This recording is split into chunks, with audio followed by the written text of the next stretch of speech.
welcome back to the Citytilidie channel. You're all staying safe and well, and as we prepare to meet Luton in round 5 of the FA Cup at the end of February 2024, we're going to have a look back at Luton against City, the FA Cup year, specifically the games at Kenilworth Road at Luton, but we'll talk about the overall thing. We've not played them that many times, but this is a little special feature. And of course, City have met Luton in total just the 8 times in the FA Cup, 3 at home and 5 away. Of course, one of these 5 away was a very famous abandoned one, which we'll touch upon as well, which is possibly the most famous as far as City are concerned. Anyway, and perhaps not so much Luton, but of course they have their own glorious victories, or a couple of victories to talk about. So our record for the 7 recorded games, ignoring the one that didn't was expunged from history, if that's the correct word. We played them 7 times. We won 4, drawn 1 and lost 2. We scored 11 goals and 11 in. And of course at Kenilworth Road, the 4 games that still stand, we've won 2 and lost 2. So quite an even split. 7 goals scored and 9 against. So it would have been so different, wouldn't it, if a certain other game had happened. But we'll not worry about that now. So we'll have a look at all those 4 Kenilworth Road games, including, of course, we'll also add the historic abandoned one as well, just for good measure, because it's, as I say, probably the most well known. Please, if you're new to the channel, push that subscribe button, push the bell notifications, everything City past, present, forever, of course, future. I look into clairvoyance as well on this channel, where I look forward to games as well as look back at games like this. Obviously, we're going back to 1930s with this little History Boys vlog today.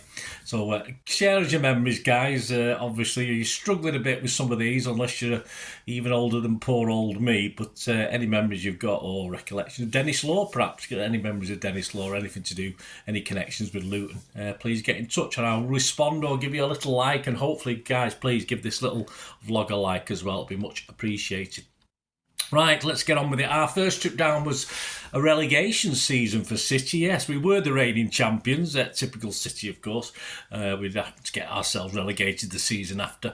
But away from the league, we visited Kenilworth Road in round 5 again of the FA Cup on February the 12th, 1938. There's a slight discrepancy with the attendance at this match. Luton historians say it was 21,290. City historians I've looked at say it was 21,099. But we're not going to quibble over about 291 or so, are we? We won this one 3-1. Our lineup that day was Frank Swift, Billy Dale, Sam Barkers, Jack Percival, Bobby Marshall, Joe Rogers, Ernie Toseland, Alec Hurd, Jimmy Heel, Peter Doherty, Eric Brook. Journalist at the time, Mike Jackson, wrote, all through Luton showed a deplorable lack of cooperation and teamwork. In the first half, City's brilliant forwards had Luton guessing, tangled their defence, taught them a thing or two about football. Nobody was surprised when after 16 minutes Heel took a pass from Toseland and sent the ball flying into the net. 12 minutes later, a throw-in near the halfway line, the ball went over to Brook, who passed to Finlayson. Doherty sprang forward and that was 2-0 up for Manchester. Luton supporters couldn't believe their eyes. Several minutes later, when luckless Nelson popped the ball into his own goal, a tragic error which left them all gasping. Just before the close of play on 87 minutes, Payne beat the City defence, and the keeper, as he came out to save, headed the ball into the net past the keeper. Journalist J.W.A. Connolly had a slightly different look at it. He added his thoughts. He said he thought our City goal looked offside, the first one. And the own goal came as the keeper had slipped trying to collect a back pass. And he blamed Frank Swift. How dare he? He blames Frank Swift, City's keeper, for Luton's consolation for being too slow to come out and collect. He did say, though, City had the Wembley look. Well, we lost the next game, the quarter-final, 3-2 to Aston Villa. So he wasn't very clairvoyant, was he, unfortunately? The second meeting took place on the 4th of February 1953, a 4th round replay. Previously we'd drawn 1-1 at Main Road, and this day we drew in front of 21,991 at Luton. We were thrashed 5-1, not great. Our line-up that day, Bert Troutman. Bert, what were you doing? Kenneth Brannigan, Roy Little, Don Revie, Dave Ewing, Roy Paul, what a team this is, Jimmy Meadows, Billy Spurdle, Johnny Williamson, Ivor Brodis and Bob Cunliffe. It was a bit of a shock, let's say the least. or we won't say the least.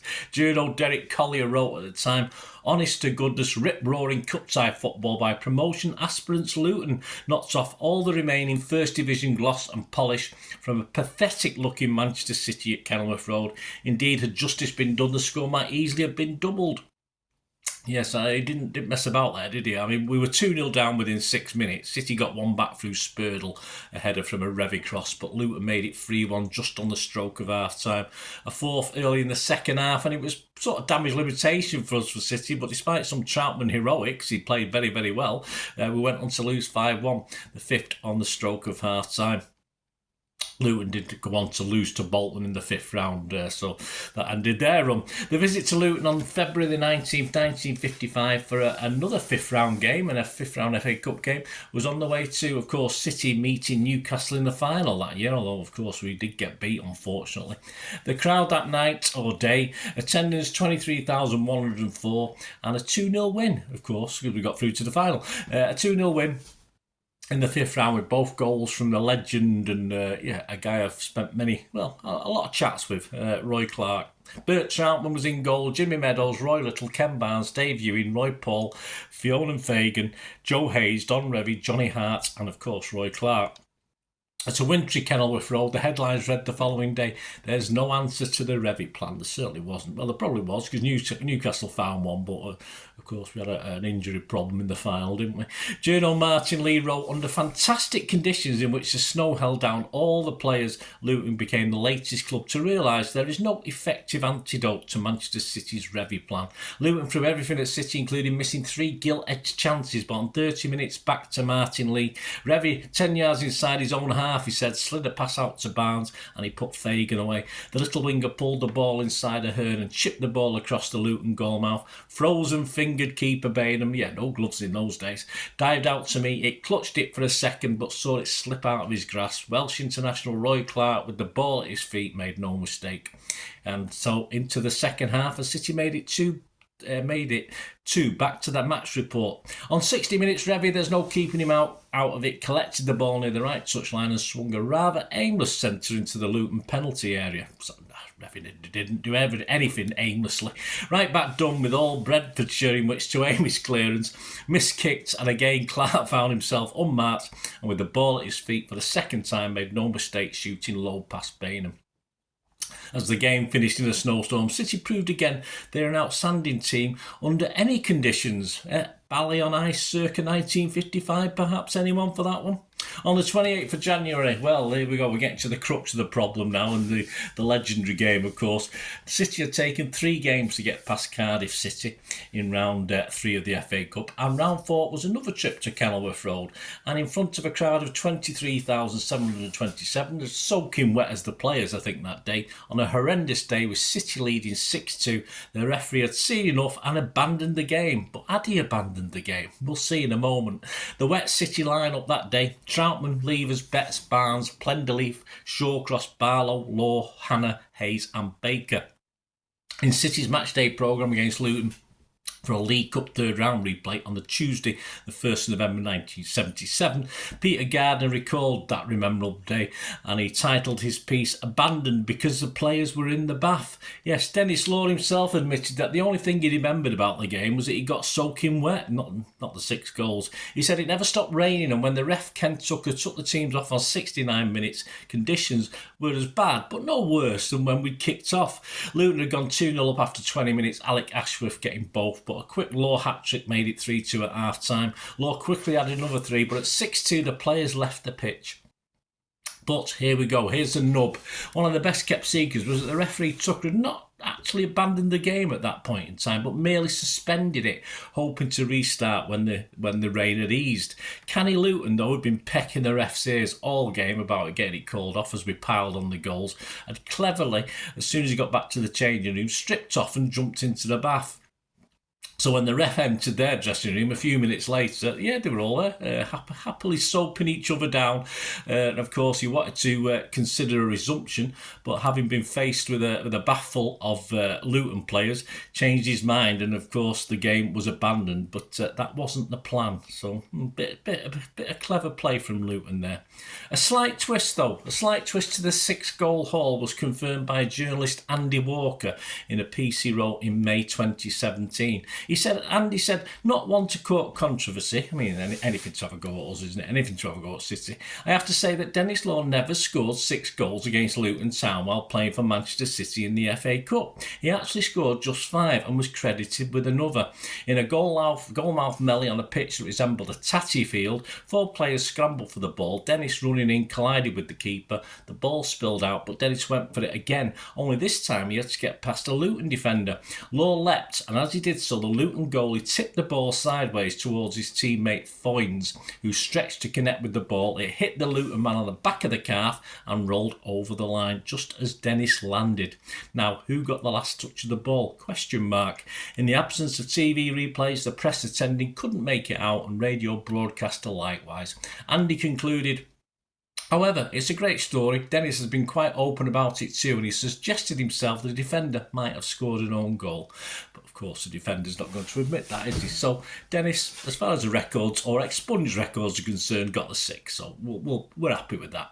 And of course, the typical City script was written for the return match on February the 1st, and a slightly lesser crowd, obviously 4 days later, 15,783. So typical City in action and lose this game 3-1. But at least Dennis scored City's only goal on a pitch that was possibly in worse condition for the abandoned first game. City's lineup was the same as for the abandoned game. Troutman, Levers, Betts, Barnes, Plenderleaf, Shawcross, Barlow, Law, Hannah, Hayes and Baker. The headlines after this day: Town worthily going to the last 16. Forgot they got battered, didn't they, the first game? Glum Dennis says, fancy scoring 7 and then losing. Luton wipe out a 6-2 trouncing. Even Law fails to rouse out of gear Manchester City. Journo Stratton Smith said, Luton, the side reprieved by the referee on Saturday, had stormed back from a cup dead to snatch a glorious victory. Luton player Bob Morton was a catalyst for the victory, organising the defence superbly. He hadn't played in the first game, was almost transferred away to Preston 48 hours before this. Back to the report in the paper. Astonishingly, as on Saturday, Luton were 2 goals up in 22 minutes. Again, Alex Ashworth scored the first after a bad clearance out of City's defence. City had failed to clear a corner, and Noakes' cross was driven home by Ashworth. Jimmy Fleming scored the second only a minute later after Ashworth had outpaced David Shawcross and passed to Fleming by way of Troutman's outflung boot. From the second goal, the script should have been picked up by Law again. He did score just on half-time, chasing a shot from Joe Hayes that had already beaten keeper Jim Standen and chested it home. But City's chance, such as it was, dissolved in the 66th minute when Ashworth scored Luton's third. Ken Barnes, City's captain, partly blamed the loss for an early groin injury he picked up. With no subs, limping away, he had to go out on the wing and he claimed was more of a passenger than a player. So he played most of that game with 10 men. So was the claim from Ken Barnes. But journalists didn't particularly agree with that. Apparently a limping Barnes has still seen lots of the ball, so as a passenger he'd done okay. Luton lost at Barnsley in the next game. There you go, guys. Hope you enjoyed this little look at Luton versus City in the FA Cup, including, of course, that tremendous feat of Dennis Law. Although descriptions of the goals I've scoured everywhere, there's not many of them around of how the goals went in. There might be stuff. Perhaps Dr. Gary James has got some stuff on it on the actual Dennis Law 6 goals, or the 5 goals plus the one we're not too sure about. But yeah, hope you enjoyed this anyway. Any thoughts? Any memories? I mean, I'm sure I'm old, but I'm sure some of you may have even been at that Luton in 1961. I'm not too sure. For both games, hey, that would be some achievement. Oh, you are a fan if you were at both of those. Well done. But any thoughts or memories, would be great to hear from you. Hope you enjoyed this. Thanks for watching, guys. Till we meet again. Oh, that's one thing, don't I? Please stay safe, Blues, and come on, City. Bye for now.